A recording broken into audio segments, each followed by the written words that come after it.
remember Steve Coogan got himself into one of these situations. He likes to drive quite fast, to Steve Coogan. He's been done a few times for speeding, but he managed to keep his licence the last time he was done on the grounds that not just did he need to have a car to do his job, but Alan Partridge, the fictitious character that he plays on television, needed the car to drive around in. And the judge unbelievably said, oh, well, that's all right then. Despite the fact that you don't exist as a person, Alan Partridge needs to have a car to drive around in, therefore you can continue to drive around. It seems bizarre. Let's talk to Nick Freeman, who knows a little bit about this sort of thing. Criminal defence lawyer, author and commentator, has been known in the past as Mr. Loophole. Nick, a very good morning to you. Good morning, mate. So, that was a bit of a sort of a trend-setting thing that happened to Steve Coogan, now, it would seem.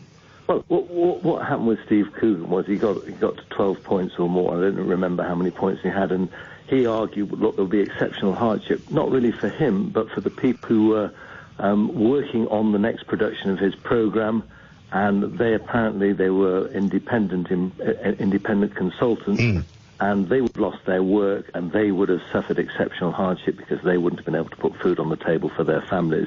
So they were, if you like, the innocent victims. I see. Often when you have innocent victims, it's a much stronger argument than actually the defendant himself or herself, because they're in no way responsible. But for it still sounds like what's coming their way. So it wasn't really him; it was the people who were going to suffer as a consequence of his point. But what his argument was based on was that basically, if Alan Partridge couldn't work because he couldn't drive, somehow the show couldn't be made.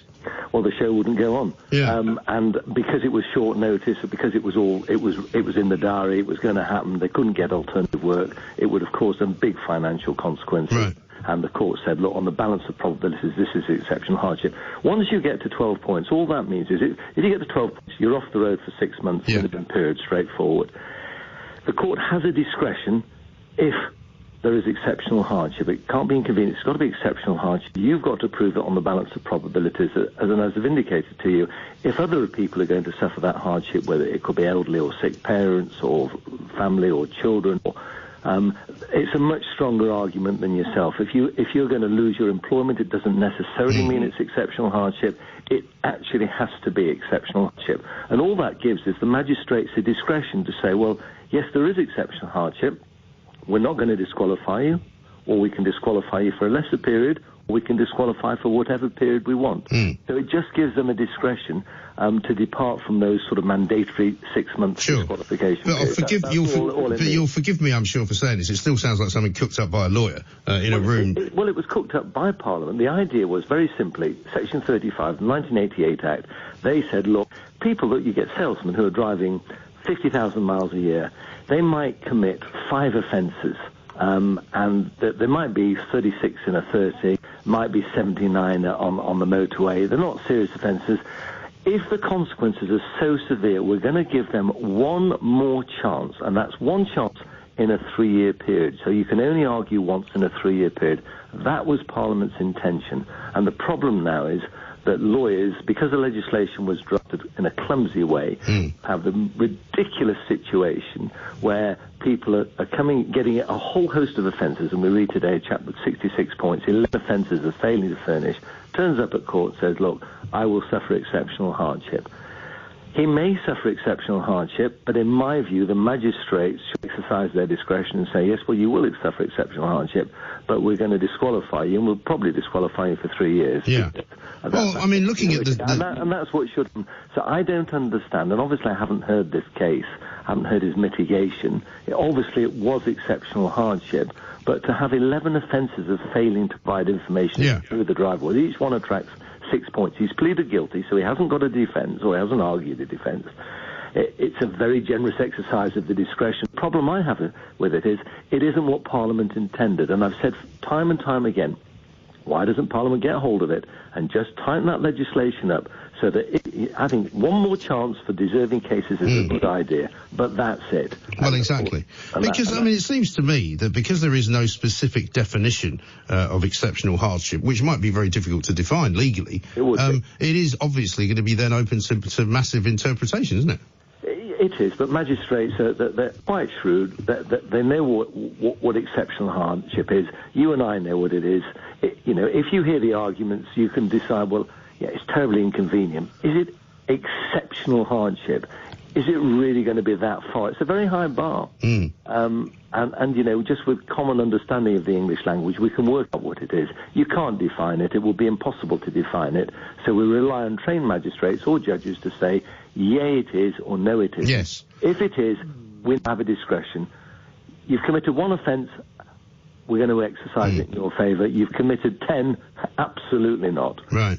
Now, in the case, just to go back to this case of Steve Coogan for a moment, surely his hardship that he was describing was a temporary one, in the sense that, you know, if you're filming something and you're worried that people are going to lose their livelihood because that filming has to be interrupted, surely by the time you finish the filming, then the hardship disappears. So they could have said to him, why don't you serve your ban after you finish filming? No, because the ban is with immediate effect. Well, no, I get that, but why couldn't they have adjusted that and said... Well, because I think it was scheduled, you know, they've got there's a lot, as you will know, a lot booked in terms of, I don't know, makeup artists, film production sets, etc., etc., etc., for a programme. It's all scheduled in. It's due to start on this date, and the problem with his case was the 6-month ban would erode into that working period, which meant that actually the work couldn't take place. Yes. No, I get that, but why not wait until the work's over and then say, now you've got a 6-month ban? Because everyone else has their diaries are full for maybe a year or 2 years ahead, so they wouldn't be able to do it. But that's the problem with the law, it seems, in this country, because everyone that I've spoken to about that case thinks it's unfair, thinks it was given special treatment because of who he was, and all of that. Because if Joe Bloggs had gone into a situation like that and tried to convince a judge of exceptional hardship, he wouldn't have got anywhere near what Coogan was able to get away with. And so people perceive things to be unfair, and usually means that they are. And in the end, the law says, oh, well, we can interpret this and we can interpret that, but we can't interpret the sentence. Well, why not? Well, I think, Mike, to be honest with you, if you're a celebrity or if you're somebody who's well known or you have a higher profile, you actually have more of an uphill battle. That's the reality. That's certainly the reality in my experience. Of course, you might have better representation because you've got deeper pockets and can afford better representation, and somebody can argue more persuasively for you. Yeah. But what you don't know is you don't read day in and day out of all the other cases because they just don't make the news. Sure. So you're using as a barometer a case that received a massive amount of publicity, and I understand your argument. I haven't heard all the facts of the case, so I can't, you know, a court's made a decision, made it not because of Steve Coogan, but because of the people who were working on set who would have lost their jobs, would have lost their remuneration during that period of time, and that's really, those are the people we should focus on. It actually had nothing to do with Steve Coogan. He was the defendant, but the hardship didn't relate to him, it related to others. Yes. I don't think the court for one second thought, Mr. Coogan, you're going to suffer exceptional hardship if you can't do this. It's the people whose jobs were dependent upon him. Yes, but the net result, and I don't want to get stuck on this particular case, but the net result is that Steve Coogan doesn't get banned from driving when most people would have done. Yeah, that's the bottom line, isn't it? Well, most people wouldn't have a production set waiting on hand whose livelihoods are dependent upon Steve Coogan being able to drive. Yes, quite.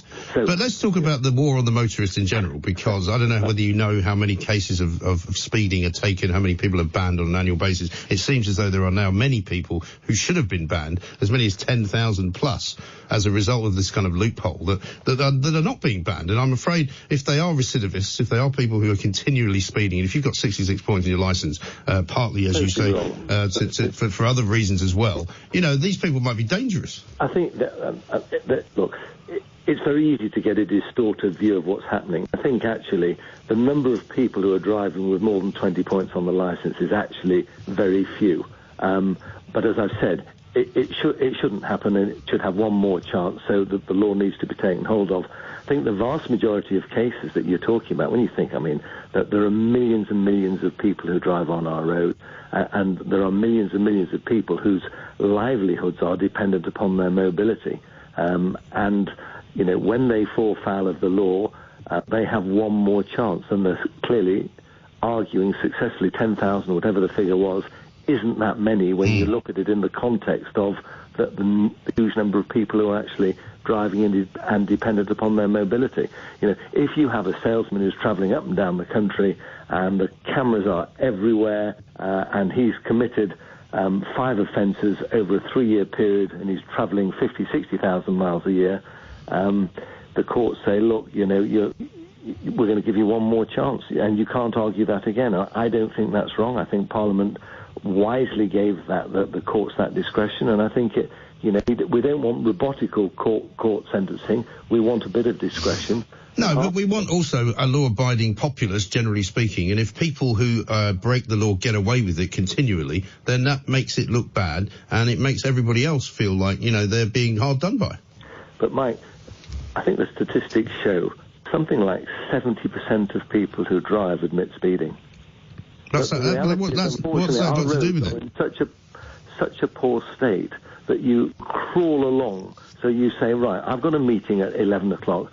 I'm going to leave 2 hours for that meeting. Yeah. Inevitably, you're going to have terrible, terrible congestion. There are going to be unforeseen things that happen en route. So when you get a little bit of clear motorway, for example, you're going to say, look, I'm going to creep up to 80 miles an hour to try and make good the time. I'm not saying it's right or it's wrong. In my view, the speed limits on motorways are too slow. They should be increased. But I bet you if they were, that would not stop people from speeding. It would just mean people speeded at higher speeds. So if you made it 90, you'd be getting passed by people doing 120. No, I don't think you would, because I think actually, if you look at the 70 mile an hour, it was the maximum speed of the Ford Anglia in 1957. You wouldn't want to go 70 miles an hour in a Ford Anglia. It's its maximum speed. I wouldn't. No. Most cars now travel very safely at 80 miles an hour. No, I get that. But, all you got to do is go to Germany and see how fast people drive in Germany, because until up to relatively recently, my understanding is that they didn't even have speed limits on some of the autobahns there. And the speeds... a mate of mine was once driving in France, right? And he was driving down the sort of Rue du Soleil, whatever they call it, doing 90 miles an hour in his family car. He was overtaken by a guy towing a boat. Yeah, well, look, you're always going to have idiots, and they need to be taken off the road. You're always, whatever law you introduce, there are always going to be one or two who you hopefully have your dash cam footage, and they're the ones that need to be removed for a long period of time. But the majority of motorists actually drive quite sensibly. Yeah. And quite responsibly. Yes, no, I agree. But, your timing is perfect, because I'm looking at a story that's been released today. UK road commuters lost an average of 115 hours stuck in traffic last year. £7 million. It's horrendous. I was just saying at the weekend, I went to pick up my daughter from Gatwick Airport. The M23, which is the only road that goes to Gatwick Airport pretty much, was shut.